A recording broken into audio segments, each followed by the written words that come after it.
9 నెలలు కడుపు పెద్దదై వికారమును పొంది తాను వంగలేక పని చేసుకోలేక తిందామంటే ఆహారం సహించక ఎంతో కష్టపడి తాను మరణ సదృశమైనటువంటి వేదన పొంది అన్ని నిప్పులు పడి బిడ్డని ప్రసవించి ఆ బిడ్డకి పాలిచ్చి పెంచి పెద్ద చేసి ఏడాది పాటు చలికాలం లేదు, వర్షాకాలం లేదు, మంచంలోనే మలమూత్ర విసర్జన చేస్తే ఆ మలమూత్రములను తుడిచి కడిగి బిడ్డని రక్షించి తాను ఉపవాసాలు చేసి చిట్ట చివరికి అవసరమైతే పిల్లవాడు ఎంత పెద్దవాడైనా వాడికి ఏదైనా కించిత్ అనారోగ్యం కలిగిందంటే భయం వేసినటువంటి మనసుతో నా ఆయుర్దాయం కూడా నువ్వే పోసుకొని బ్రతుకని అనగలిగినటువంటి వ్యక్తి ప్రపంచంలో ఉంటే అది అమ్మ ఒక్కతే.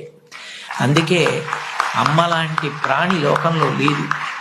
శాస్త్రాలు కూడా మొట్టమొదటి నమస్కారం ఎవరికి చేయించాయి అంటే మాతృదేవో భవ.